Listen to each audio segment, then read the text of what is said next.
Tell her. Hey. Are we live now? Yeah, so Chrome works a lot. Edge works a lot better than Chrome here.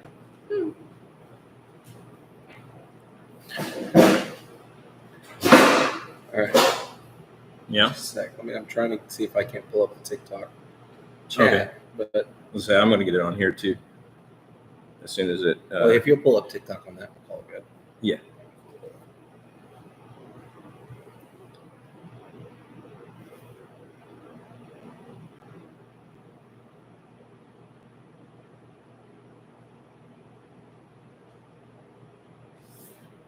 Right. Cool. Well, let's go ahead and get started. Thanks for everyone who's joined and being patient with us as we kind of get these bugs figured out. But figured we're all in the same town. We might as well get together and do an in-person show. It's always a lot of fun. And we have a fourth member of the podcast here, Fortunato, here at Between Friends Coffee. So it's exciting times, you know.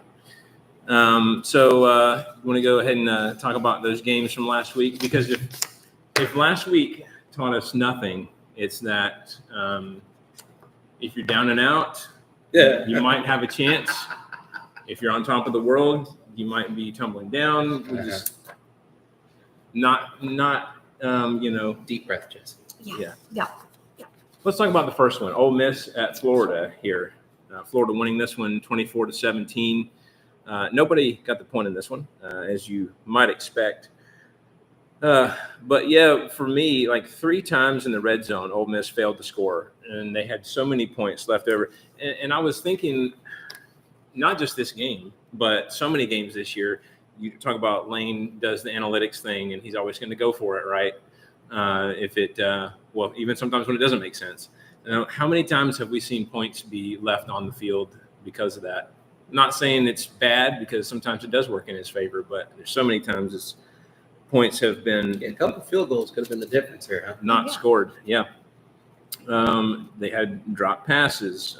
Jackson Dart threw interceptions on Ole Miss's last 2 drives. But credit to Florida. As I was watching this game, I was thinking they really did well at the line of scrimmage, controlling that line of scrimmage at both sides. As we've talked about so many times in games this year, that's really where it's won and lost.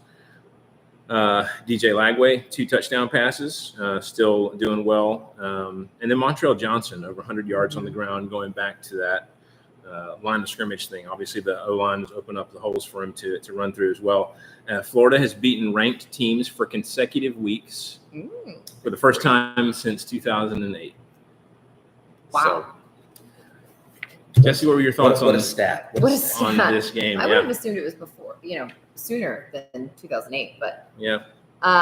No, I think you were spot on. I mean, obviously it wasn't the best day for Ole Miss, but I don't think you can take anything away from Florida. I think DJ Lagway had an impressive day. I mean, he's a true freshman quarterback. That's absolutely insane. He came into a really terrible program, Right? One that was not starting off well. And then they slowly started to find a rhythm. And I think despite the fact that it wasn't what seemed like a really high volume day for him, on Saturday, he was still 10 for 17 for 180 yards and 2 touchdowns. And he was able to handle what a pretty decent Ole Miss defensive line was throwing at him. And you already mentioned Montrell Johnson Jr., who had 18 carries for 127 yards and that go-ahead touchdown in the 4th quarter. So he was pivotal. I also think it's important to mention Florida is bowl eligible and maybe sort of potentially building something, maybe. And they're about to get their 7th win if they find a way to beat Florida State. If the universe Find a way. does what the universe should do, then Florida will win this coming weekend. But they had a pretty daunting schedule. When we looked at it at the beginning of the year, they were not in a great spot. And we looked at the schedule and we're like, oh no. Yeah, I think we would say 4 wins at most. Best. Oh, yeah. At best. Yeah. And then when the season started, we're like, well, maybe 1. Maybe 1 win. And they had a 1-2 start.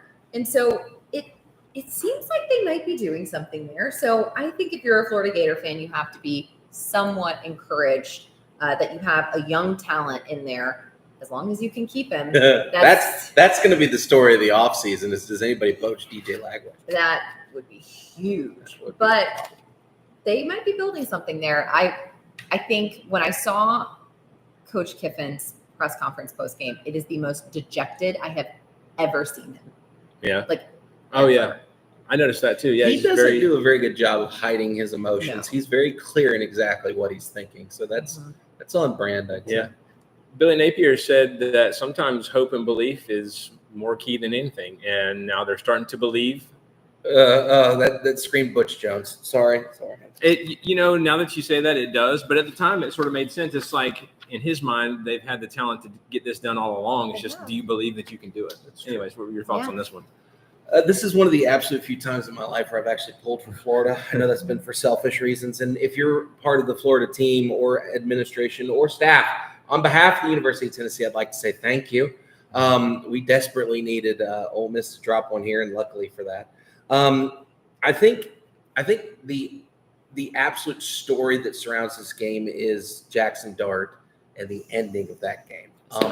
To use some Generation Alpha, because I spend most of my time with them, to use some of their lingo, I have never seen a crash out quite like I've seen in that one. Dart fell apart in the tail end of that game. I think he threw like 3 picks. I think one of them got overturned. Those passes were pretty Ohio. Yes, they were very skibbity. They were skibbity toilet, I reckon. You can turn it off now. But listen, like, he just fell apart, and he took everything really poorly, which from your senior quarterback is not a good look. And NFL teams probably watched that and went, that's something we're going to have to keep an eye out for. Just there were opportunities there for Ole Miss to find a way to win this ballgame. They just couldn't get it done. A couple other stats. Wes, you already talked about it, that 0 for 3 on red zone trips. You got to get some points.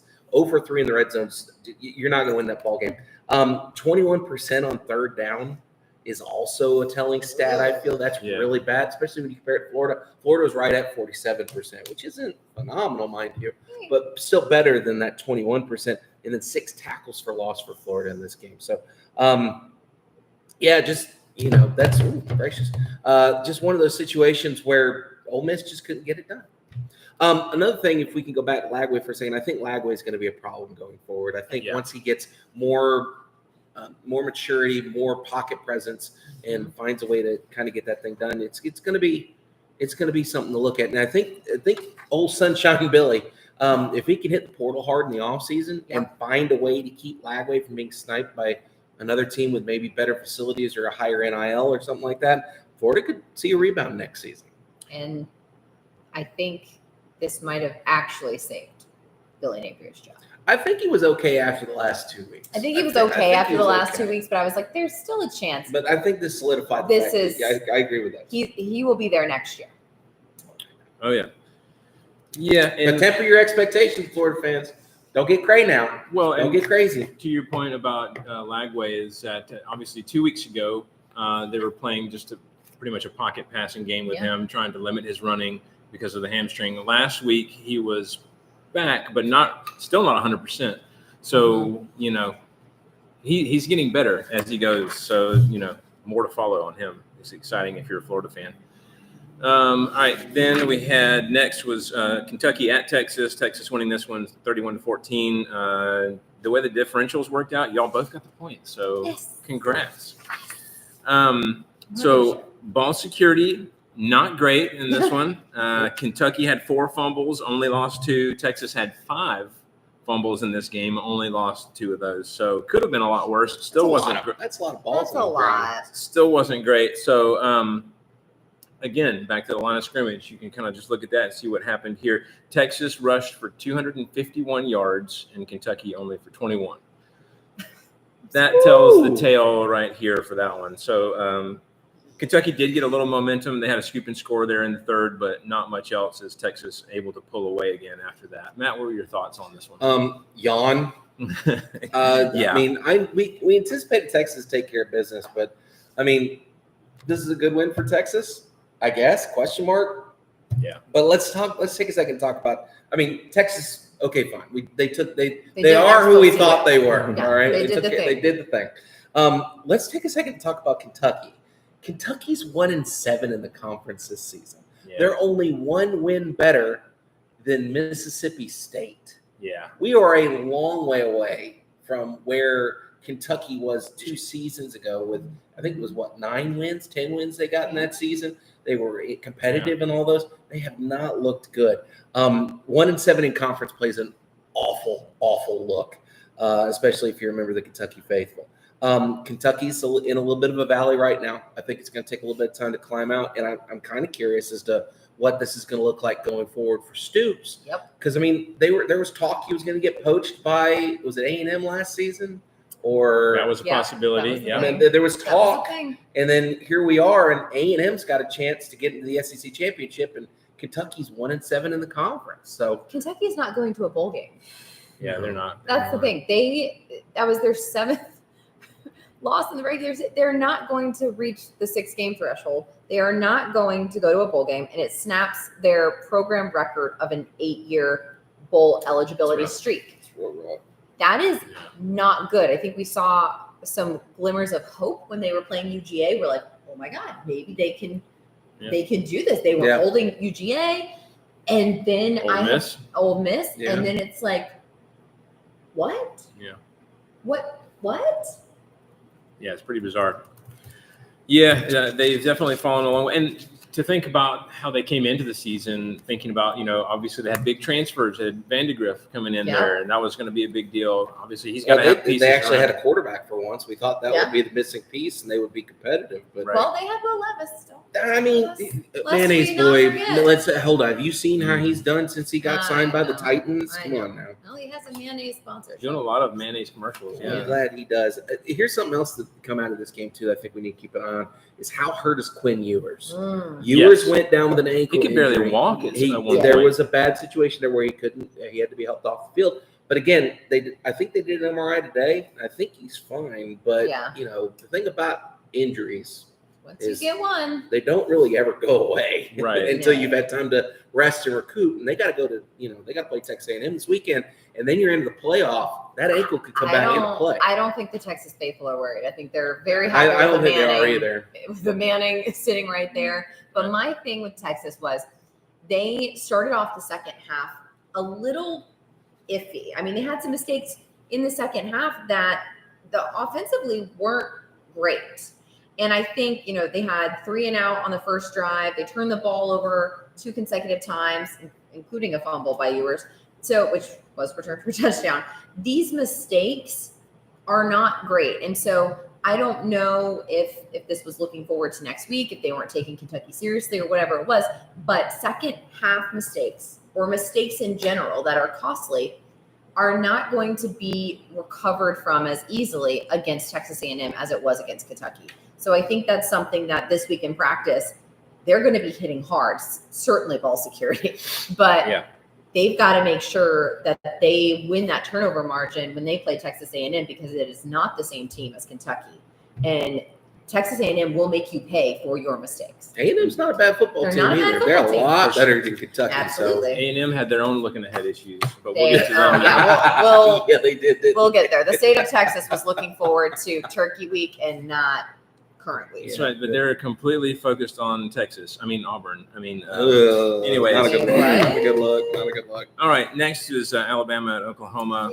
I think the next one is Texas A&M versus Auburn. No, we have. If we have to talk about the Georgia Tennessee game, we have to talk about what happened. I already had to talk about Vanderbilt. Let's go ahead and get through it. This is the reality, Jesse. The Saban years are over. You can expect 2 to 3 losses every season now. Like Rose from the Titanic. I'm in the ocean. I'm on the door. I was holding Nick Saban's hand, and I'm just yelling, "Come back, come back!" As he just drifts off into retirement. As he just floats into the bottom with my hopes and dreams. It was a good run. Yeah, a real good run. But you know what? I think that's the reality of all teams now. I'm not the king of the world anymore. Like we've just talked about with transfer portal, NIL, all that stuff. This is a reality for every team. The parity is not a bad thing. Parity is a good thing. So, anyway. You want me to get you a Coke? No, I'm good.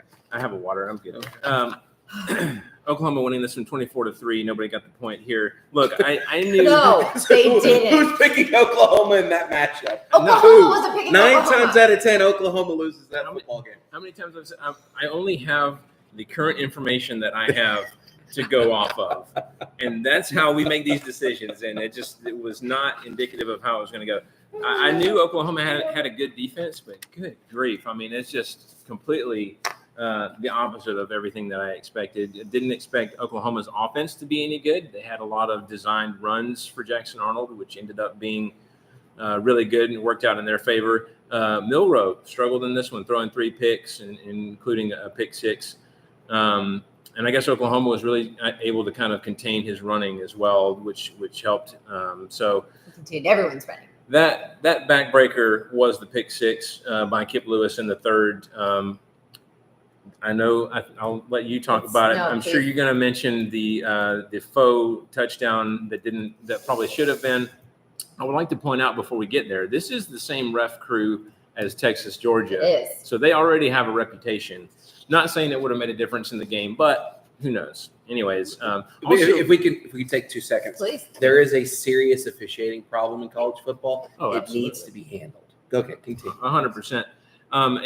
The only other thing I'm going to say about this game is fans rushing the field before they're supposed to. Yet again, like what's the deal? Like people don't know how to tell time. Like $100,000 because the first time you rush, it's 100,000, and they count that. Do they count it? They counted it, so it's 100,000. That's more money for Bama. What are you complaining about? No, I understand that, and then they bring you back, and then when you go again, it's supposed to be 250,000. It's a herd mentality. Just cheating yourself. Two people ran out there, then the other 40,000 went with. Well, they got the discount because they were already there, so they only charged them 200,000. They should have charged them 250,000. So they got the $50,000 discount. Now, for the third offense, and I'm sure they didn't mind paying. No, for the third offense, it's astronomically high. So they already have 2 offenses now. I don't understand why everyone feels the need to rush the field now. Why? There's so many this season. And I don't know if it's because It's because we've seen unmitigated chaos. It's just not.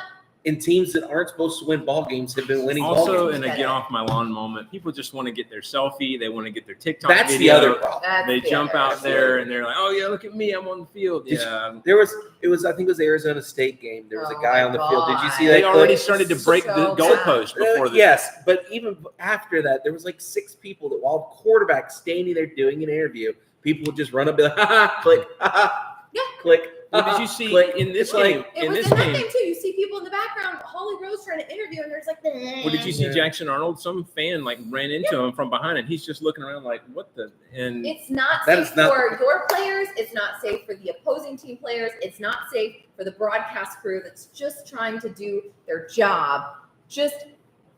And it's going to get to the point where universities and the SEC are going to start identifying people. They have your student ID on file. Yeah. They have your face. They supposedly did that with Georgia, Texas. They did it with the Tennessee game too. Yeah, they are going to start identifying you, and you're not going to like the payment. Please grow up. Like, if you want to storm the field, at least do it after time is up, number 1. Let's just watch our numbers, okay? And let the opposing team get off the field at least. That's just all that needs to happen, because it's just asinine. I hate it. I've said it a million times. I won't belabor the point anymore, but that made me upset. Sorry. No, I'm done. I want to hear your thoughts about the game itself. Obviously, I hated every moment of it. I will say we're watching it, and my boyfriend was watching it with me, and within the first 5 minutes, I'm not kidding, he looked at me and he said, "This feels different. Y'all are going to lose." And he said that in the Vanderbilt game as well, within the first few minutes. And he's an okay fan too, isn't he? No, he's from Texas. Oh, that's right. So as angry as I was, because as soon as we lost, I yelled at him, "You did this!" But and even my dad said it. It feels different. Like you can tell in the beginning of the game, it starts to feel weird. And I don't know what it was, but this game seemed like we were playing in a way, and I don't want to take anything away from Oklahoma. I'll get to praising Oklahoma because they deserve it. But it almost felt as if it was like on purpose to do that poorly. Like to be like, you know what? The past 30 times we've had Jalen Milroe try to run the ball didn't work. But what if we tried it 31 times? And And I just couldn't understand that play calling. But it wasn't just the play calling. It was Jalen Milroe's decisions. Right. Once again, on the road, he performed very poorly and did not make smart decisions. When the pick six at Vandy was pretty much a fluke, but this pick six was just a terrible read. Which one? Terrible throw. Or the pick six. Pick six, yeah. But the yeah. interceptions, Yeah. it was so bad. Their rushing attack was awesome. I mean, it really was. It shut us down. We were shut down on the ground.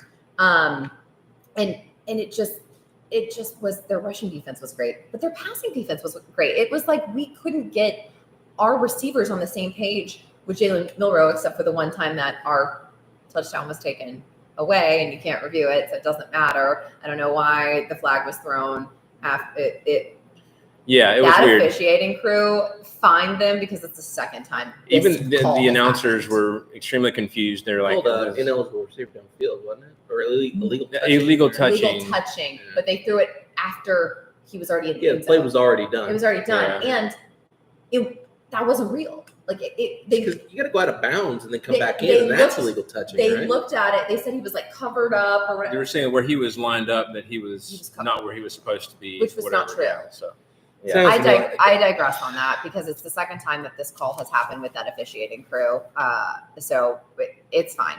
I also think it was really hard for us to lose Deontay Lawson on defense when we did. Obviously, having your play caller there, and then all of a sudden he's out, and he's out for the rest of the season, which sucks. Oh. So, yeah, that came out today. He's out for the rest of the season. So that's a huge loss on defense. It could not have come at a worse time.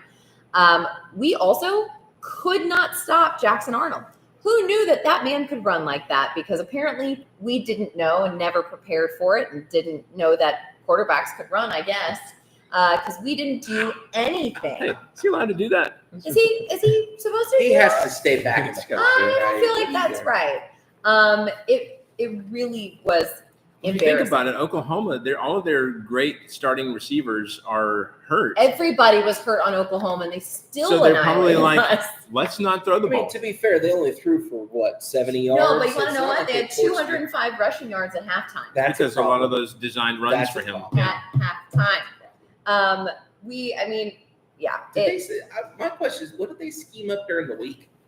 Like this felt like a preparation problem. Which, if it is, that's frightening. It is, and to me, I'm telling you, the way that everything seemed to go wrong, and in a way that we're like, how is this the same team? How are you the same people? It just felt wrong. It felt like they were bad on purpose. I don't know how you're that bad accidentally. I really don't. But Oklahoma finished that game with 257 rushing yards on 50 carries and 2 touchdowns. I think their offensive line did a great job. Our offensive line, on the other hand, while we only surrendered 1 sack, there were 8 pressures. 6 were at tackle between Pritchett and Caden Proctor. There are some issues here. There were some issues, I think, defensively. It did not appear like we were making adjustments. Offensively, obviously, I mentioned it was like, I don't know, Tommy Reese wasn't calling the right things, but also Jalen Milroe was not making good decisions, and it did not feel like Jalen Milroe was doing his best. Yeah. And that was a problem for me. And honestly, and I know we're about to get into it, it makes me incredibly nervous for the Iron Bowl. I was already nervous for the Iron Bowl just because of what it is in general. It's always tough. But we do not, playing like that, we do not deserve to be in the playoff. That is not a team that deserves to be in the playoff. But we talked about deserving last week too. Yeah. You never know. What do you got? I'm sorry, what? Like I don't understand where things went wrong here. Everywhere. I mean, this, and Jesse, please don't get mad. I'm already mad, Don't but get not mad. at you. This felt like a Mike Shula, Dennis Francione. 1,000%. Like 1,000%. this is a team that should have whooped Oklahoma by easy 3 touchdowns. Mm-hmm. No problems. Not even break a sweat. Second, third strings in the third quarter. Like that's where I feel like the talent level is. No disrespect to you, Oklahoma. That's where it should be. It should have been the Mizzou game. But this felt like that. And if I was a Bama fan, I would be very, very concerned. Felt like Oklahoma made the adjustment that they knew they had to make on offense. Bama didn't adjust to the adjustment. And then on the defensive side, I don't know how, but they were able to stop Alabama. Like I said, they looked completely unprepared. It's like they didn't even bother getting off the bus. They studied that Vanderbilt film clearly. Yeah. Which, I mean, Oklahoma's defense has been great all year. It's just I didn't know they're that good. But I would hesitate to say elite. They've been good. Yeah. But I thought in the Tennessee game. They gave Tennessee trouble. So but again, that might be. We are just feast or famine. That kind of builds into the whole, and I think that's been the theme of this season in the SEC. It's Jekyll and Hyde.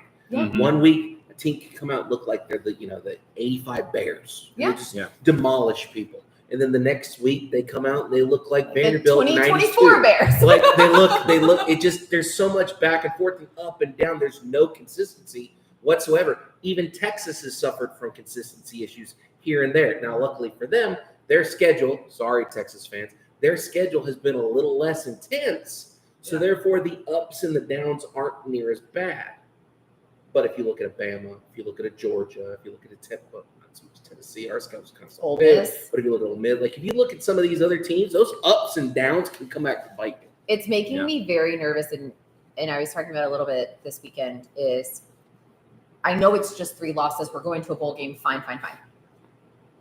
It's because I know that people can transfer. I know other teams are going to be looking at them. Right. I am very nervous for the security of Ryan Williams. Knowing that Ryan Williams committed, decommitted, and came back. He's only 17. Only. Still. And that makes me very nervous. And I will say because whoever gets DJ Lagway and Ryan Williams, God help us all. Obviously, the touchdown would have been good, but in lieu of that, probably one of the best moments for a Bama fan in this game was when Kalen DeBoer actually showed some anger and passion. Where he got fired, where you're like, which is angry. Where you're like, this is what we've been waiting for. He realizes the page is turning, and I don't think he likes that idea. DeBoer does not want the boosters to give him the boot. Yeah, I'll write that because that might be the title. That could be a thing. I don't think it'll be a thing this season, but I'm telling you, the Bama faithful and the boosters will not allow 2 seasons like this. I also wonder how much of that was calculated too. He knows people are used to a Saban-like intensity, and he was like, he gets criticized. I got to turn it up because this is what people are expecting. No. Okay. Has he what now? I wore a shirt with a collar. Oh, yeah. I've been waiting. Yeah. There was something on the message boards about play about it. By the way, I do want to point out something really quickly before we move on from this one. And shout out to Josh Pate. I DM'd you. You want to come on? Come on. I'm still waiting. But Josh Pate, in his breakdown of this game, had a very good point where he said, this Bama team is built around Jalen Milroe. Absolutely. If Jalen Milroe comes out and he looks like a Terminator where he's demolishing people like on the he ground, did against Georgia first half. Against Georgia, then Bama's going to win. But if he comes out and he struggles, there's no shot for Bama to pull out a win. You saw that against this. You saw it this week with Oklahoma. You saw it in the Tennessee game where they bottled him up pretty effectively. You saw it in the Vanderbilt game where they bottled him up as well. Like it's just it all boils down to how Jalen Milroe is going to play. And if he's going to play lights out, they're probably going to win. Yeah, which should worry you. It Because does. if Bama finds a way to get into the playoff, which I think they've got a really tall mountain to climb on that one. If they find a way to get into the playoff, that's the question: is which Milroe are you going to get in that first game? Right. Yeah. I mean, I don't. Because you could see like an Alabama matched up with Boise State losing by 3 touchdowns because Jalen Milroe decides to drop it long or something. I don't know. There's a lot flying around. Yeah. Well, the team that Bama's going to play next week Oh my God. had a great game, which is good for y'all. Texas A&M at Auburn. fine. Auburn winning this one 43-31. Right? Did I get that right? It should be 43-41. Yeah.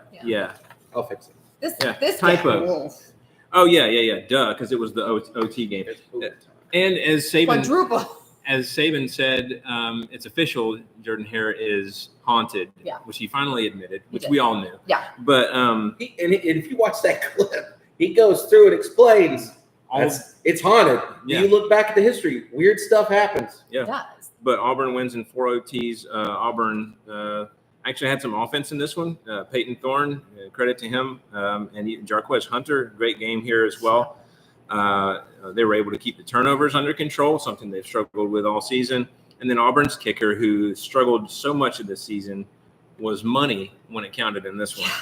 After missing his first field goal, he made one at the end of regulation to tie it, and then another one in overtime. So it's got to make that kid feel good. Anyways, Matt, what were your thoughts on this exciting game? This was a really fun one to watch. And again, speaking from someone that has no connections with either team, Right.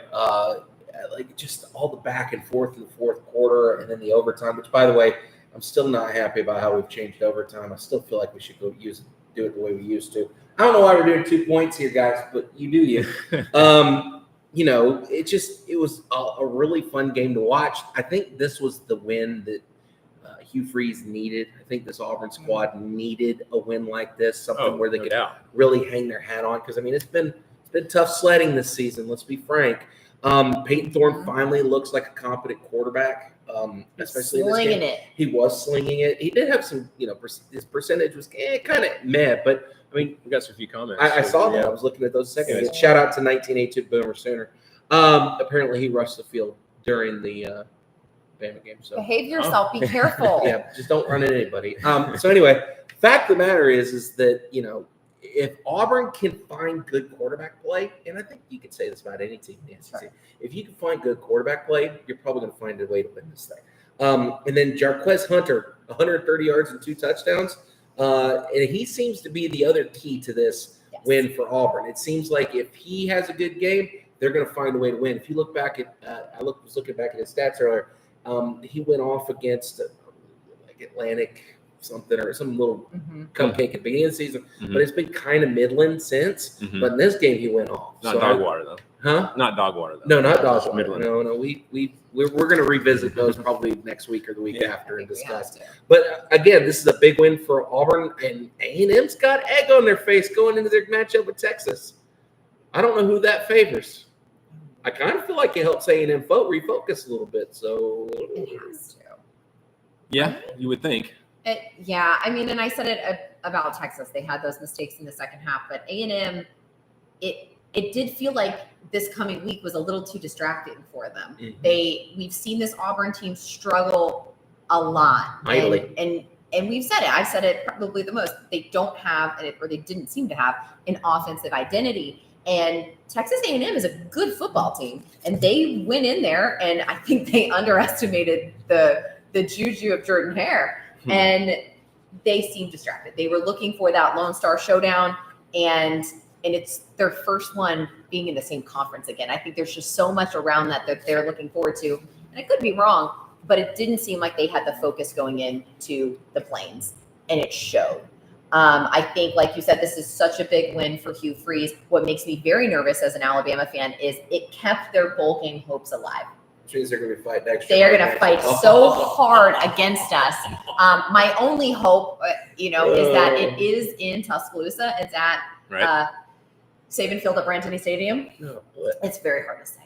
Doesn't exactly roll off the tongue. It does not. But and it's an afternoon game too, right? Like it's not a night game. 3:30. I think it's a 3:30 kickoff. Yeah, that's a tough one. That hurts, man. It's tough there. So I am not looking forward to that, but I think that was really big. I think we're starting to see what the offensive identity for Auburn can start to look like.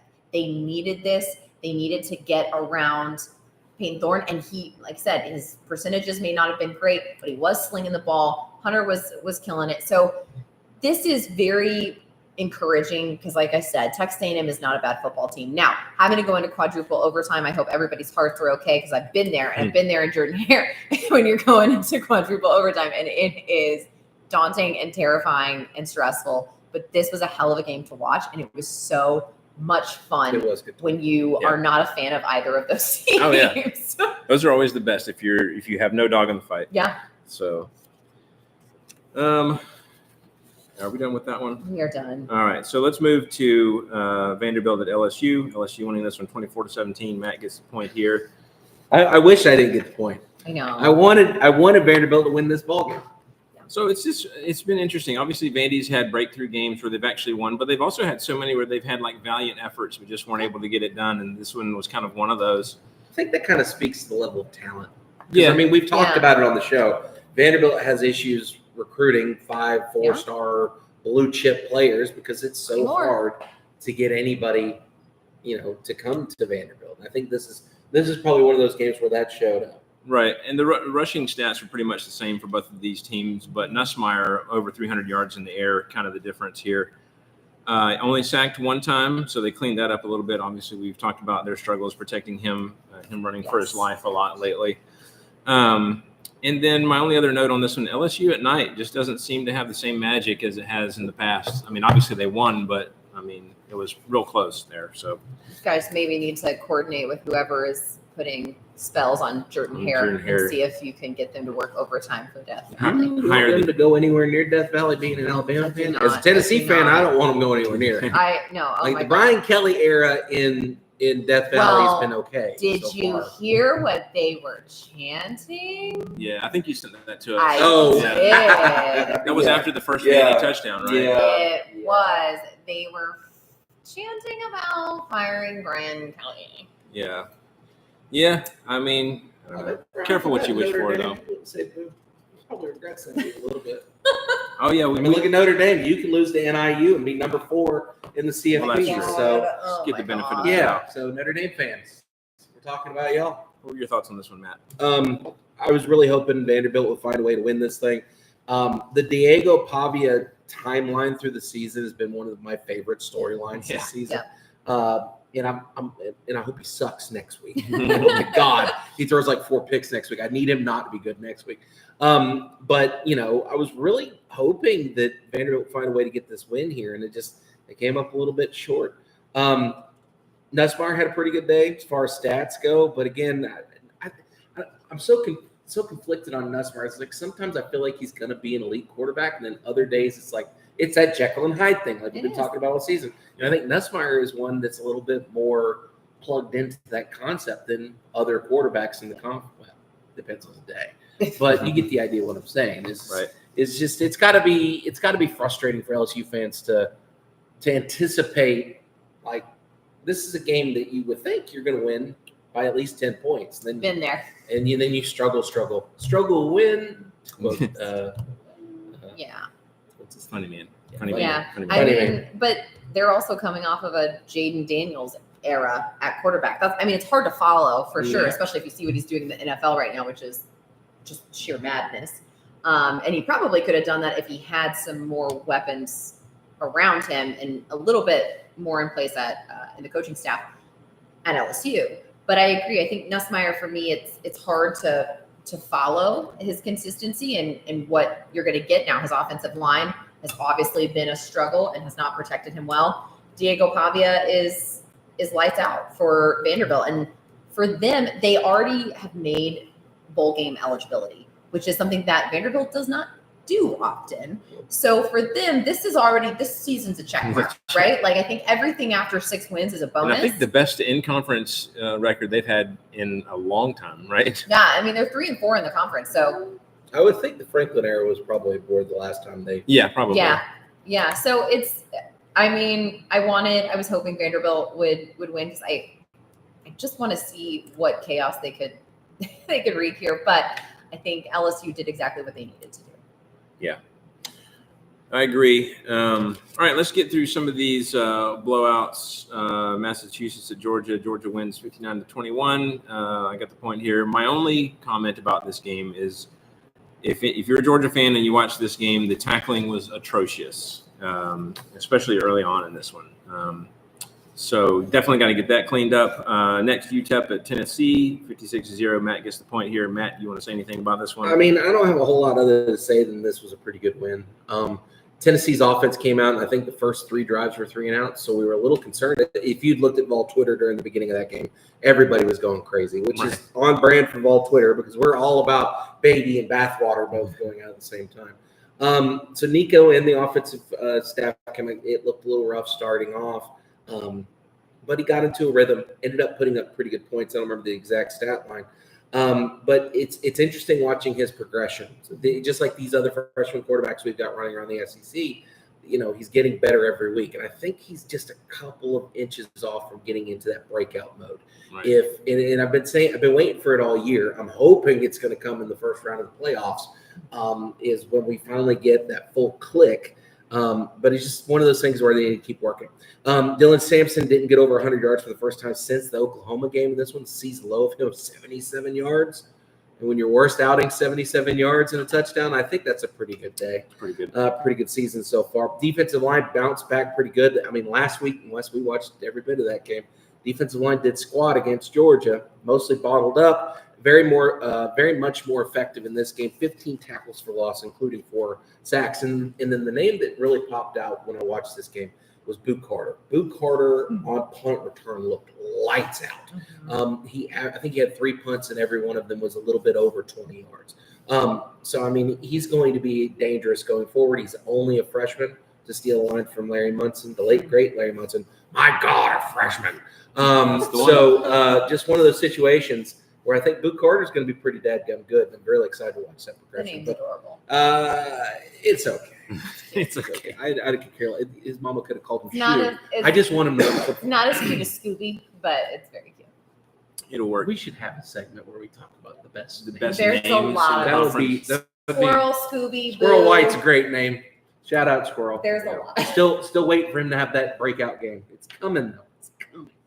Yep. All right. The last 3 here: Wofford at South Carolina. South Carolina winning this one 56-12. I got the point. Louisiana Tech at Arkansas. Hold on a minute. Let's take a second to talk about Carolina. Do we need to talk about Carolina? I and think we Wofford? do. The national Okay. media's been talking about Carolina nonstop Things all week, could get talking weird. about where they could potentially sneak into the playoff. I may or Well, may if not. everybody keeps agree. losing in front of them, I don't know. We'll see. if It's just they interesting. beat It's interesting. Clemson, I'm interested to see tomorrow night because Clemson's right now, I think, they're right at 12, right? yes. they're right there. Yeah. And the committee, they've shown this season that all they care about is wins and losses. So with many teams losing, that makes me think there's going to be a lot of jumbling up top. The rankings tomorrow are going to be very It's going to interesting. be nuts. It's going to be very interesting. Louisiana Tech at Arkansas. Arkansas wins 35-14. Jesse's gets the point here. And then Missouri at Mississippi State. Mizzou winning this one 39-20. Jesse gets the point here. And go ahead, Matt. What's your feelings on this one? I'm going to put this on the internet so everybody can hear this when I say it. Okay. If your head coach is screaming at the other team, hey, Mississippi State, shut the blank up or I'm going to score again. Yeah. That is Not a great look. That is such small dick energy. Like it's such a bad look. And I know y'all are probably coming for me in the comments, Missouri fans. But if that was my coach, Oh my God. I'd be embarrassed. Oh, He 100%. is. It's like he's trying so hard to be Steve Spurrier. He's trying so hard to be that. I can't even figure what he's trying so hard to be, but he's trying hard to be something. He is the definition of a tryhard. Yeah. To build in more Zoomer alpha speak. I feel like we've been hitting the notes today. Yeah. They won. He's They took literally- care. They beat up on the worst team in the conference statistically and record. This is what you should have done. But why are you gonna? He is legitimately the guy that went to one of those how to pick up women things or how to build back your confidence. They teach you how to peacock and make fun of women, make them feel bad about themselves. And him and Josh Tate need to hang out. and then just be like, "Yo, I'll take you to dinner."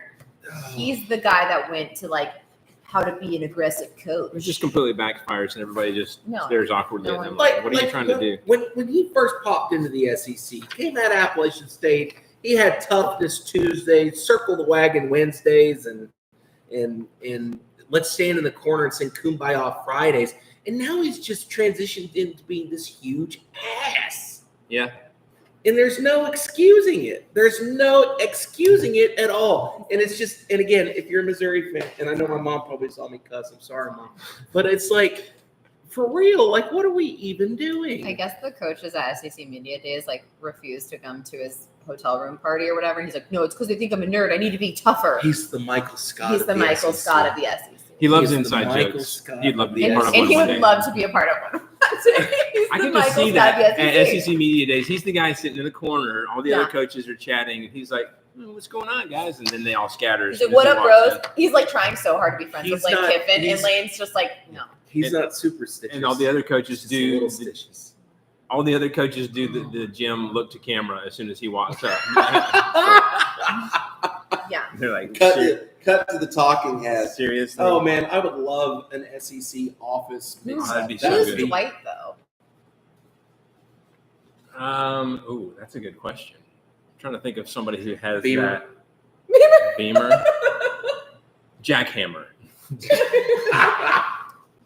Oh my God. Okay. Let's move. I would love to see some of those interactions. Anyway. Yes, please. Pick 'em points. I've got 41. Jesse has 37. Matt has 27. We got Bringing up the rear. all the games coming up that are worth more. So who knows Nothing's real. what'll happen there. Helmet stickers. Matt, who are your helmet sticker recipients for this week? I have two that I wrote down, and then I had a third. I should have wrote it down. Let me get through the first two, and then maybe we'll come back. Okay. Peyton Thorne, 19 for 31 for 300 yards and 2 touchdowns. This is his best game in SEC play. Huge win for Auburn. Definitely deserving of one of our helmet stickers. By the way, we have stickers. You need to see that one right Buy there. our merch. It's in the. You should buy the in merch. bio. Wes is wearing the shirt. Buy the merch. Sorry, Phil. I mean, I'm just wearing whatever. It It's is what all it is. And then my other helmet sticker for Florida's defensive line. A big story of this game, I felt like, was the pressure they were put on Jackson Dart. It all starts at the line of scrimmage, and if that defensive line can shut down everything, then you're in pretty good shape. And that was Florida this past weekend. 9 tackles for loss in this game, including 4 sacks. So big game from them. Yeah. Real good game. And I can't remember what the third one was. We can circle back if you think of it as we're talking. Spoiler. Jesse, your helmet stickers. My first one's got to go to Jackson Arnold. I mean, 25 carries, 131 yards rushing, and just single-handedly crushing my dreams. So That hurt a little bit. it hurt a lot. I did at one point get into the fetal position in my car. So it's fine. It is what it is. I was in the car. So I'm driving cheap. I'm trying to figure out. Oh, okay. I was in the passenger seat. Okay, now it makes more sense. I wasn't driving. Curled up over there. If I tried to get into the fetal position, I don't think I'd be able to. I was unwell. I was I wouldn't. happy. I also had my hood on. So congrats. You get a helmet sticker for ruining my weekend. Did you pull it closed? Yes. And then my second one's got to go to DJ Lagway. Again, true freshman coming in there, taking a abysmal Florida team and actually giving them some hope and beating a really great Ole Miss team, being able to take everything that Ole Miss's defense was throwing at him. I think he showed a lot of poise and was able to handle that game very well. So my second one goes to DJ Lagway. All right. Yeah, my first one goes to the Oklahoma defense. Like we'd already talked about, yes, they have a decent defense, but they hold Bama to 3 points. Like that doesn't seem like real life. So kudos to them. I agree. A great game, and so they get my first sticker. And then Jarquez Hunter, we talked about him, 130 yards rushing on 28 carries, which first of all, 130 yards is impressive. 28 carries, I mean, that dude's a beast. Like they're handing It's him like the rock. what, 5.5, 6 yards carry. That's a pretty dadgum good day against It's a the workout. SEC defense. They're handing him the rock a lot. He also had 23 yards receiving, and then 3 touchdowns on rushing as well. So props to him. And then let's move on. Did you remember your third one? It's okay. We can circle way back later if you. It was somebody if you really outside want the to. SEC. I'm trying to remember Gotcha. what it was. Was it Hunter for Colorado? No. Oh gosh. Yeah. Did y'all see The low hit on the low hit? Yeah. God. Yeah. all these rules about you can't touch the quarterback, and then somehow that one's like, I don't know how it's they let that fine. slide. Man. It's that fine. That was a rough. And I don't have anything good to say about Colorado, but that was. Yeah. If I'd have been the head coach, they'd have I'd to be- pull me off the field. Be ticked off. Yeah. Yep. All right. Well, let's take a very, very brief break from our general hilarity and talk about a Just for Fun segment.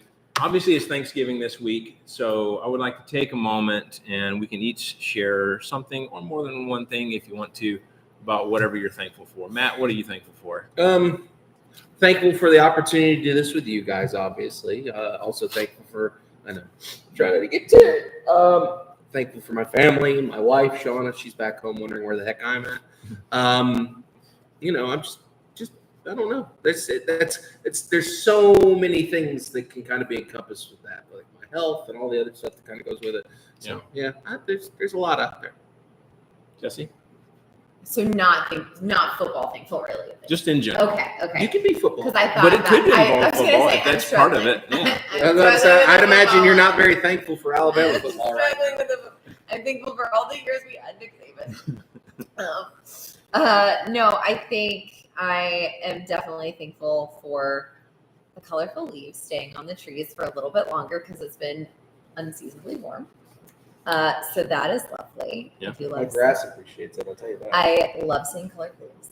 I don't want to steal all of Matt's because obviously I'm thankful for all those things. I am very thankful for cherry almond crumble pie. I made some. I'll bring you a slice. It's delicious. I love the specificity with that one. I don't too. like pie. I only like that pie. I'm absolutely thankful for my dog and my cat because they're lovely. What did you say? Yeah, you didn't say the puppos. For children are good. Yeah. And I am, I'm just thankful to live in a world where we still have college football and we get to experience a 12-team playoff. Yeah, that's true. Because that's more football. Soon to be 14 teams. Which I don't know how much ESPN tries to smooth things over for the playoff and the committee, but Saturday, Kirk Herbstreit was really, and what he said made sense, so I'm not hating on it, but he was like, we could just think about how back in the day, of the BCS, we just had the 2 teams with the computer decides it, and then we had just, the 4 teams after that, and then now we can just be glad that we've got 12 teams. And I'm like, I get what you're saying. And it is true. We're the teams that we're getting angry about are further down the line as opposed to 4 and 5. So yes, I am thankful for that. In terms of other stuff, I'm thankful for family. Obviously, as you mentioned, Matt, I wrote down health as well. I feel like the older I get, that's like something, and I'm like thankful for that. Well, hey, that's true. You don't feel quite as bulletproof as you did at 22, do you? Not quite, not so much. And then obviously being able to do this fun show with you two, not just today, but every week. So it's a lot of fun. I really enjoy rehashing the week and making predictions with you guys and just hearing your opinions. I enjoy hearing different opinions. Obviously, we're 3 different fandoms. If I just talk to dog fans, I'm only going to get one side of the story, and that's fun in certain realms. But it's also nice to hear other people's opinions. It's almost too. like being in an echo chamber is bad for you. Yeah. How about that? Isn't that interesting? Moving on. So we could stay there a long time. All night. By the way, I can collectively speak for all 3 of us. We're saying we're thankful for you guys. Yeah, absolutely. For following and listening and interacting. And Whether you're watching live or if you watch it afterwards, you listen to the podcast or greatly appreciate even it. when you're mean. Still thankful for the yeah, video. you Big Ten fans went a little nutso on that last TikTok video. I'm still thankful even when you're mean because at the end of the day, it's still engagement. So was gonna I say. do appreciate your help with the algorithm. Whether you guys realize it or not, even if you're being haters, you're driving engagement. So thank you. Yeah, I appreciate it. So I wonder how much of our, like, if you had to look at it from a percentage, I'd be willing to bet that probably the 2 things that have driven a lot of our engagement have been other conferences absolutely. complaining about the SEC, which go ahead and complain. Yeah. And then LSU fans who seemed to go off a couple Oh, years several ago, times. Several especially times. That was actually one of yeah, our first viral ones is them hating. But yeah, I mean, Jesse and her opinions about LSU football. all 3 of us said pump the brakes on that on the Brian Kelly rebuild is ahead of schedule. I still remember the exact video. Nothing. Did we say that? See, I can't remember. All Yeah. 3 of us said We pump said the let's brakes on calm that. down a little bit. 'cause Yeah, they- and I brought up how abysmal they've been following, Coach O's win in 2019. And honestly, the the misogyny towards me in sports, come up with something new. they're not going to. Yeah, It's they're- just not. It is. Yeah. Why, Come on. why do that when you Get can just go back to the creative. same old? At least get creative. You're asking a lot. From I know, some of these people. but also, jokes on you. I'm dead inside. I have no feelings. So.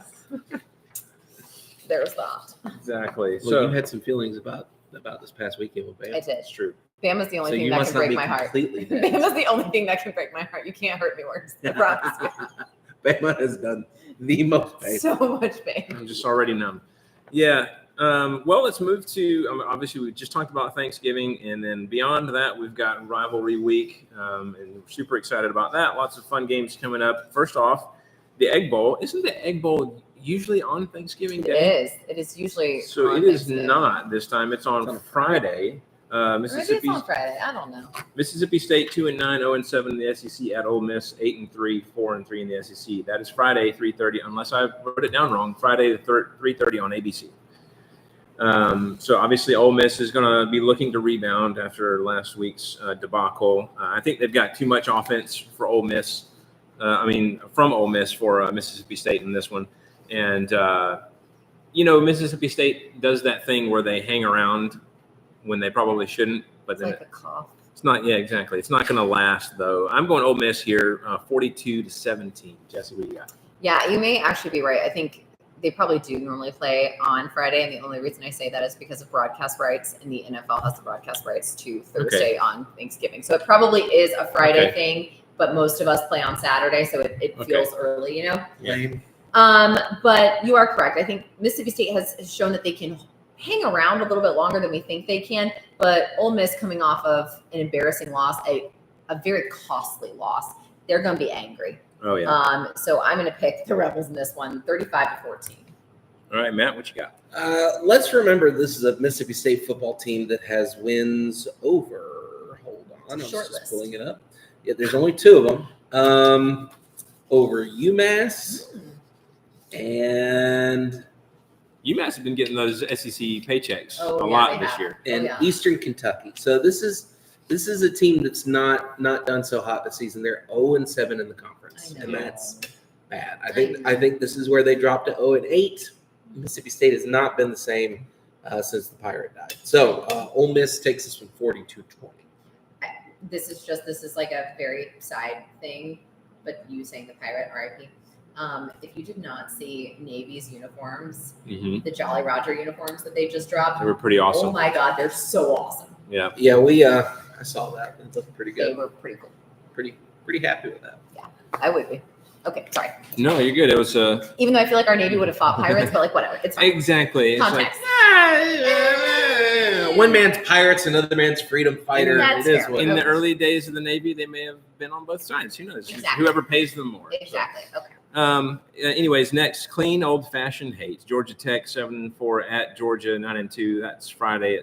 This game is usually on Saturday, but it's Friday How night. crazy is it that Georgia's managed to find 7 wins? For Or Georgia Tech? Tech, excuse me. Oh yeah. Yeah. That's psychotic. But that's Friday 7:30 on ABC. Obviously, I've said it before. Georgia's got to be careful in this one. Obviously, Tech beat Miami earlier this year. Not sure what that says because we don't really know about Miami, but still, great effort for Tech. They are much improved in the trenches under Brent Key. I think we've seen that on both sides of the ball. Being at home helps for Georgia, I think. They have to tackle better. That's just all I'm going to say. After last week's horrible tackling effort, they're going to have to tackle better. Otherwise, it's going to be a rude awakening. But hopefully they watched a lot of film, got that under control. I'm going Georgia here, 35-21. Jesse, what do you got? Yeah, I would agree with you. I think Georgia will handle this one, but Tech is not a team to kind of snub your nose at. So they do have to be careful, but I think the Dogs handle it between the hedges here. I'm picking UGA 38-28. Matt? Something in my gut tells me to pick Tech. Something's telling me to pick Tech, but I'm not gonna because Stranger things have happened. I know stranger things have happened. Let's remember this is a Tech team that has beat teams they weren't supposed to beat. They beat Miami a couple weeks ago. They beat Florida State in week 1, which we know how Florida State looked. At the Still, time, it seemed But awesome. at the time, it big seemed deal. like a big deal. They did get routed by Notre Dame. Meh, whatever. I think this game's a little bit closer. Okay. I like Tech in the spread. Unfortunately, though, Tech is not going to this one. I like UGA 28-24. Okay. All right. Then next we have the Dolly Parton Bowl, as dubbed by Jesse a few weeks ago, or a few years ago. Matt doesn't like it. Okay, maybe not. Do you not Tennessee. like Dolly Parton? I have nothing. No, Dolly Parton is the patron saint of Tennessee, but I don't know how I feel about She's our Lord and Savior. it. I just TikTok live ended. Whatever. I just It's fine. Yeah, that is Tennessee 9-2, 5-2 in the SEC at Vanderbilt 6-5, 3-4 in the SEC. Saturday noon on ABC. I think this was a little more exciting than usual. Obviously, we've got a little fireworks coming from Vanderbilt that we haven't seen before. At home for Vandy is good for them. I think that elite Tennessee defense does contain Pavia, though. And then the Vols get it done. And I say contained because I think he's going to make some plays, right? Sure. But Yeah, I think overall Tennessee's going to be able to contain them. So I think the Vols get it done. I'm going Tennessee 28-17. Jesse, what do you got? This one's going to be a fun one. It's going to be a lot more fun than it has in the past. And it is at Vanderbilt.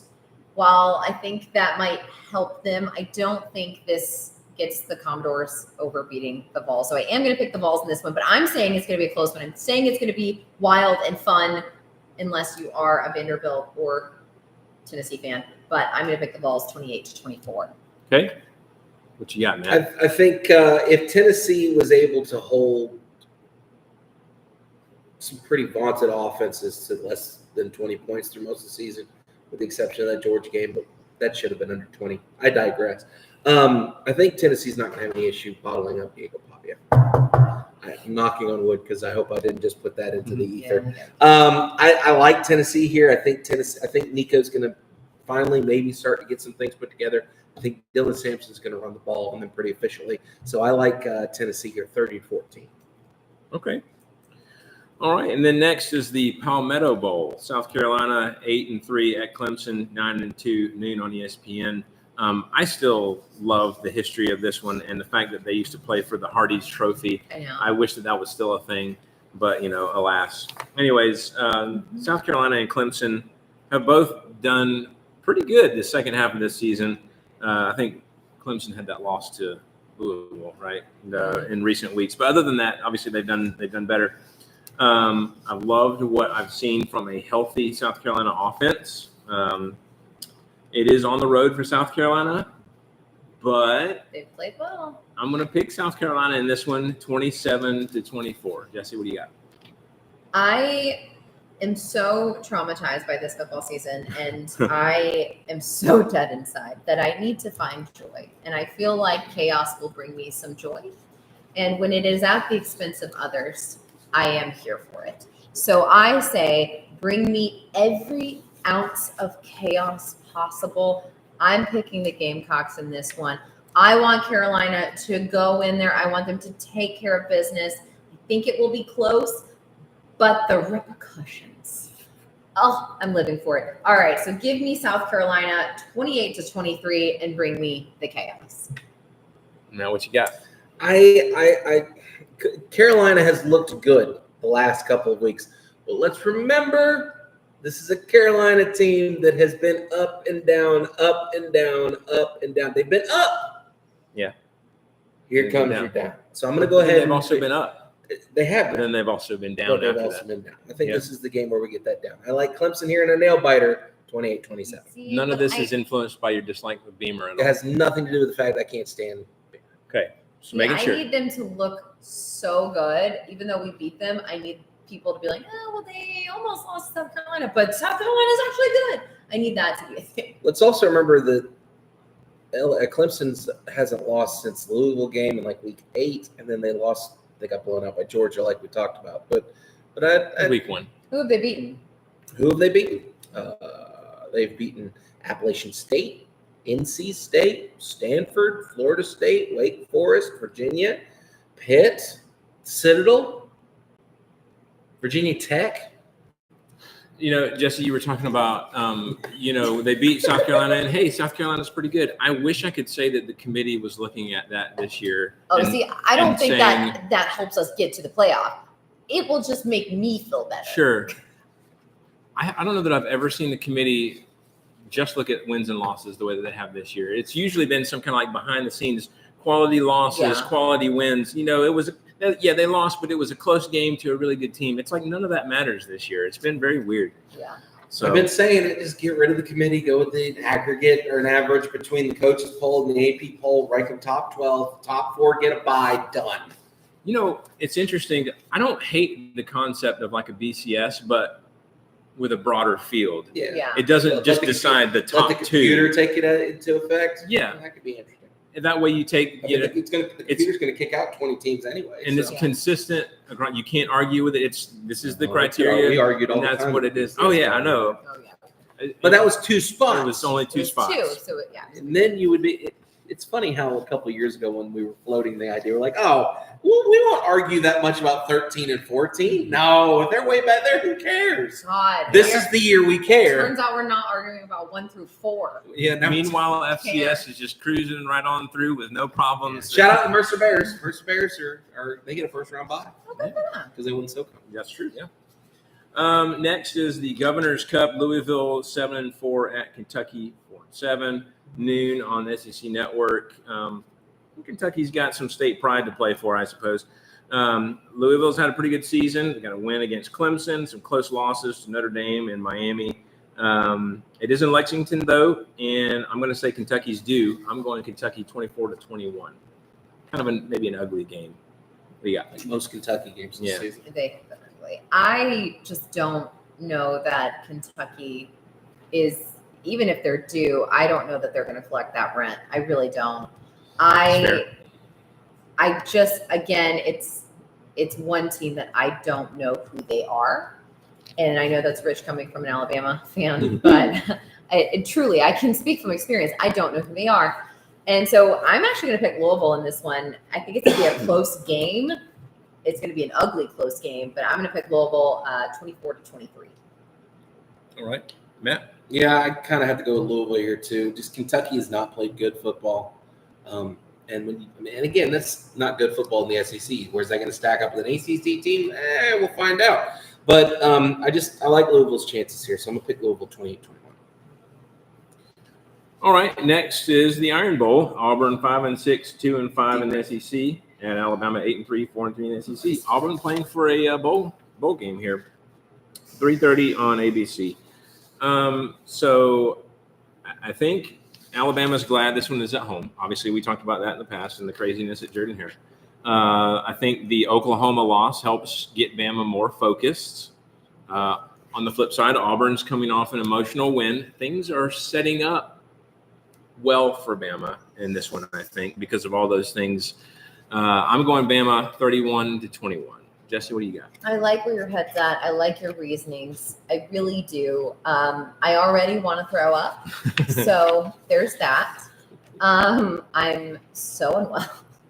I think, again, and it's because of the way in which we lost to Oklahoma that I'm just not confident. It's also losing Lawson on defense that comes at a terrible time. Yeah. Payne Thorne clicking at the right time. That Matt hit it on the head. If Jalen Milroe doesn't show up in the way in which he has to show up, I am so nervous, not just for that game, but for how it affects the offseason. Right. Because losing to Auburn when you are an Alabama fan or you play at Alabama is a really big deal. And I'm nervous they're playing for bowl eligibility, which is not great. So I am going to pick the Tide in this one. Maybe I don't feel like I know anything anymore. It's going to be anxiety inducing and nauseating, but I'm picking Bama 30-24. Okay. Matt, what's your pick? Bama has not lost more than 3 games in a season since 2007. 2007, when they went First year of 7-6. Right. This is the year they lose 4. I'm picking Auburn. Auburn wins this ball game 24-23. I should have brought Sage. I really think I think it's gonna, just like we said, it's gonna boil down to how Milroe plays. I think he's gonna be in his head a little bit after that last week game. I think that's gonna be the case, and I think they're gonna struggle. And I think Auburn's got enough. Auburn's playing for enough to where they're gonna find a way. I think He wants to maybe do not as great so that he's not drafted first by the Giants. I don't know. Is he done after this season? I would imagine. I don't blame him if he didn't want to go to New York. Would imagine. Cool. Nobody does. Yeah. Daniel Jones was like, I got to get out of here. They released Saquon Barkley. He goes to the Eagles and lights out. Daniel Jones, they're just Yeah. we're going to go. Yeah. It's fine. Yeah, that was not great. All right, next is the Battle Line Rivalry. Arkansas 6-5, 3-4 in the SEC at Missouri 8-3, 4-3 in the SEC.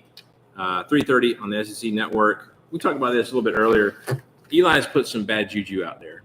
Just his general actions last week, I think, was not good in putting some bad vibes out there. Not that it's all about the vibes, but man, this guy, he excels at talking smack and then not being able to back it up. Yeah. It's just historic for him when he's been at Mizzou. So I'm going to say Arkansas is due for another one of those big surprising wins. I'm going Arkansas here, 31-27. Jesse? Honestly, nothing would make me happier than Arkansas. The winning. cosign. Truly, nothing would make me happier. Unfortunately, I just don't know that Arkansas pulls it out. If they were at home, maybe. I hope to be wrong. I'm going to pick Mizzou in this one. I think it's going to be a close game, but I'm going to pick the Tigers 27-24. But Eli Drinkwitz says something stupid. He pisses off Sam Pittman. Sam Pittman punches Eli Drinkwitz in the jaw. So in actuality, we all win. It's a win-win-win. Yeah. Pittman strikes me as the kind of guy that could probably deliver a good. He's one of those guys where jab. he's chill until you chill. push him until you push him too And then far. it's just Exactly. that You can only one push a man so thing. far. It's Right. that one thing, and then he's like, you know what? And he does it calmly, which makes it scarier. Right. He's just like, yo. He's Clocks gonna. him, and he's like, all right, I know I did wrong. What's my fine? He Yeah. walks out. Pittman drops him, stands over him, and goes, "You stand on business, coach." Mm. Exactly. And then walks away. Cue the music. Give me a cold one. Very. Somebody throws him a beer from the stands. Yes. He cracks it open, slams them together like Stone Cold Steve Austin. Nothing. I love it how the WWE has inserted itself into college football. Yep. Matt, what's your pick for this one? I just, it depends on how Missouri's offense runs. If Missouri's offense comes out and finds a way to put some drives together, I think they win this ball game, and I think that's what's going to happen. But if we see another situation where, like a couple weeks ago, when Missouri's offense could do nothing, so I like Missouri here, but I'm very hesitant to lock that in. But I'm going to say Missouri 28. All right. I don't like that pick. I don't feel confident. If we were doing a confidence voting here, then I would be very low confidence. Yeah. Incredibly low confidence. All right. Well, next is the Sunshine Showdown, Florida, 6-5. Didn't it used to be like the battle for the Seminole War Canoe or something like that? I think that's what the trophy's called, or something like that. There is Sunshine Showdown sounds awful. It's very hard to say. It sounds like something you'd see on a local cable access. Rivalry week with the Sunshine Showdown. There's a shot. Very hard to If you've say. got a list, you're in bad shape. Lou pretty Holtz brutal. could never. Oh gosh. No, Lou Holtz never could. What? Mark May could though. Anyway, go ahead. Florida 6-5 at Florida State, 2-9, 7 on ESPN2. Why is this game at night? I don't know. Florida is surging. FSU's 2 wins this year, I would like to remind everyone, are against Cal and Charleston Southern. They're not going to get it done. I'm going to Florida here, 31-14. Jesse? Yeah, I'm picking the Gators here. I think they're on a high. I think Lagway's hitting his stride. So I'm going to go with Gators 28-10. I think we've seen Florida State's offenses. I hesitate to say god awful, Dog but water? we're pretty close. So I don't think they get it done against a Florida defense that's at least competent. So I'm going to say Florida wins here 28-6. This is probably your blowout of the week. Yeah, probably. And then next is Oklahoma. This one doesn't have a name that I can find. 6-5, 2-5 in the SEC at LSU. 7-4, 4-3 in the SEC. 7:00 on ESPN. This is a really weird game. It's almost like I don't think they played enough to. I feel like both of these teams, right? because it used to be they had kind of forced that LSU A&M rivalry, but then they took A&M and put them with Texas this time because Texas is back in the conference. Mm-hmm. So it's almost kind of like they had these teams. They're like, what do we do with them? Let's put them together in rivalry It's the week. turkey sandwich bowl because it's the leftover teams in like the it. conference that have to play each other. It's pretty the good. leftover I'll bowl. have to remember that next year too. I like it, but not the Dolly Parton Bowl. Not the Dolly Parton. No, Dolly Parton Bowl's completely out. You don't like that one? Okay. No I do like- disrespect to Well, Dolly. it's going to stick, but Stop trying to make fetch happen. I do like it though. Yeah, both teams have struggled much of this season. Obviously, Oklahoma coming off of a big emotional win last week. This is at Death Valley, which take that with a grain of salt, as we said earlier. But in the game that usually in most games this year that have come down to like a coin flip, I generally kind of decide on the team that's going to be at home, especially being at home for LSU. I'm going LSU here 28-21. Jesse? Yeah, I'm going to go LSU in this one. I think obviously Oklahoma just came off a huge win, but I think it might be a little bit of a hangover game for them. And I think LSU will have watched that tape religiously all week. So I'm going to pick LSU in this one. I'm going to say 24-17. Hey, Matt. I agree with Jesse's assessment there. I think this is a situation where LSU kind of has had their feelings hurt a little bit. I think they're going to be looking to make a statement here to kind of wrap up the regular season. I think LSU is going to find a way to win this thing. And unfortunately, Oklahoma's on the chopping block. So LSU 28-17. All right. And then the last game, the Lone Star Showdown. Texas. Also not a name I like. Texas 10-1, 6-1 in the SEC at Texas A&M, 8-3, 5-2 in the SEC, 7:30 on ABC. This is this first game between these teams was played in 1894. Wow. That was the first game. Texas leads the all-time series 76-37-5. They haven't played this rivalry game since 2011, obviously, because A&M came over from the Big 12. So interestingly enough, I don't know if we discussed this before. I think we did. This game will decide who Georgia plays in the SEC championship. Well, we can talk about that afterwards. Anyways, I honestly don't know who to pick in this one because we've talked about Texas being suspect despite their good record. This year's been chaos central. Ewers has looked good, not great. How healthy is he? We don't know. It's at Kyle Field. Why not? I'm going with A&M 28-24. Jesse, what you got? This will be a fun one. Game day is going to be there for this game, which is pretty cool. So things are going to be nuts. College Station is already an insane place. Kyle Field's hard to play at, but this is going to be on another level. They are finally getting a chance to rip each other's throats out.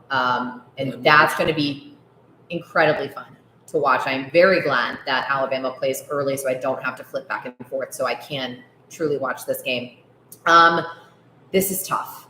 I think we've seen that Texas, we saw especially last week in the second half, they've shown that they can be beaten. I mean, we've seen it a couple times actually where they've shown pockets of weakness that if you take advantage of or if they don't set themselves up for success, it could certainly hurt them. A&M has also shown themselves to be a really good football team and one that has come so much further than I think any of us ever thought that they would this season. I definitely didn't have them picked as being in contention for the SEC. I would have had them at 3-8 instead of 8-3. Yeah. I mean, truly. It's how it goes first season. I mean, yeah. This is going to low. be a fun one. I am going to pick Texas in this one. I think it might happen in overtime, which would be even better. Oh, that would be great. It would be. I'm going to say maybe like 30-28. All right, 30-28. Matt, what you got? I was just looking at Texas's, because the argument over the last couple weeks is Texas hasn't really played anybody. Sure. And that's not completely true. They have played a couple of top 25 teams. They played Michigan when they were in the top 10. We all saw how that worked out. They played Oklahoma when they were in the top 20. Okay. The only real team in the top 15 that they played, they lost. And that was Georgia 30-15. And Georgia looked lights out in that game. Yes, so I say all that to say this. I don't like Texas's chances here. I think A&M got their feelings hurt last week. I think they're going to be looking for a little bit of a rebound. There's a lot riding on this game. Who played, and again, you can make the argument, do you want to play in the SEC championship? Does it really benefit you? We'll have that discussion later. But I think there's still that pride thing, and I think A&M is going to come out firing. And I like A&M's chances here. I'm going to, especially because of the fact it's at Kyle Field at night, which is a hard environment to play in to begin with. Have that decibel reading. And I have a sneaking suspicion, and this is just the way I think things might play out. Quinn Ewers is going to come out in the first quarter. Something's probably going to happen. He's going to have to go out. Okay. Probably that ankle comes back into play. That defensive line for Texas A&M is no joke. I have a sneaky suspicion that might come into play. If Manning steps in, this could be the legend of Manning coming up, but I don't foresee it happening. I like A&M here 21-17. And then the question there is, if they do get the win, is that enough to catapult them into a playoff spot? We'll see after tomorrow night. Loss? Oh no. Oh wait, you mean A&M? I'm talking about A&M. If they are able to they're win, 9-3. we'll see what the committee says tomorrow. If they're sitting, depends on how far they fall. So Right. yeah, we'll see. I mean, then if A&M does win next weekend and then loses to UGA by like 3 the next weekend, they'd have 4 losses. I don't know if you take 4 losses. Okay, well, Yeah, what happens if that's A&M wins? They're 9-3. What happens if South Carolina beats Clemson too? So much chaos. Ready for the chaos. Love All right, it. Matt. Real quick before we do the outro, we talked about the SEC championship. We didn't talk about it at the beginning of the show, but after last week's games, because of all the losses that happened, that means that Georgia will play in the SEC championship. And I was very adamant when talking to Matt. I was like, I don't want Georgia to play in the SEC championship. I was excited about the prospect of Athens hosting a home playoff game right outside the top 4 against somebody. Yep. But At night, probably. we'll see. Yeah. Georgia is already playing a game of attrition. I mean, Yeah. truly. In this playoffs, they're going to be a game of attrition. I mean, you are playing more football. You have more chances for injury. Mhm. And You're playing great opponents who are going to be brutal. exactly. And we're in an era now with NIL and transfer portal, specifically transfer portal, where you don't have the depth at a position that you used to have. You are truly playing a game of outwit, outlast. This has become Survivor, Mhm. and everything is about just hold on as long as you can. Yeah, that's very true. So we'll see. Yeah, winner of Texas versus Texas A&M will play Georgia, and then we'll see what happens from there. Obviously, a lot of other chaos could happen with the other conferences, and where do they Because go? you've got a couple other big matchups outside of the SEC this week too, I think. Let me pull that up. And then Yeah. you've got the the Group of 5 champion and all that stuff. Who just because you're in the top 12 doesn't mean you're going to get in. No. Because we get those conference champions, they pop in the mix, and then they push you out if you're sitting at 12. Mm-hmm. You So- got Ohio State, Michigan this weekend too. Yeah. Which, granted, Michigan's 6-5, but it's a rivalry game. You never know. The records mean nothing going into that game, Yep. and that looks like that's the only big one. I thought there were a couple other big matchups there. Maybe Maryland. You have can knock off Washington, Penn State. Oregon, which I know. Well, if Oregon's at 1. If Washington found a way to beat Oregon, that would cause even more chaos. Because then who's number 1? Nobody knows. Nobody knows. Psychos. It's just psychopaths everywhere. Yep. All right. Well, we're definitely looking forward to those games. So let's go ahead and get out of here. If you'd like to contact us, you can email us at pigskinsandpageantry@gmail.com. We are at Pigskins and Pageantry on TikTok, Instagram, and Facebook. And we are at PPSAC Podcast on X. Twitter. Don't forget, we're available for download on iTunes, Spotify, Amazon Music, TuneIn Radio, and most podcasting apps for iPhone, Android, and other operating systems. If you enjoyed the show, please subscribe and review. We'd love those 5 stars. We can get greater visibility, have great conversations with people like yourselves, or if you want to leave negative comments too, that's cool. Drive the engagement either way. Looking at you, Big Ten fans. Appreciate that. Anyways, yeah, until next time, this is Wes. Go Dogs. Something that's really easy and not controversial to talk about over Thanksgiving is your dog. So enjoy 3 hours with extended family talking about your dogs. Roll Tide. Personally, I love a good jaunt talking politics around the dinner table at Thanksgiving. That being said, beat Vandy. Go Vols.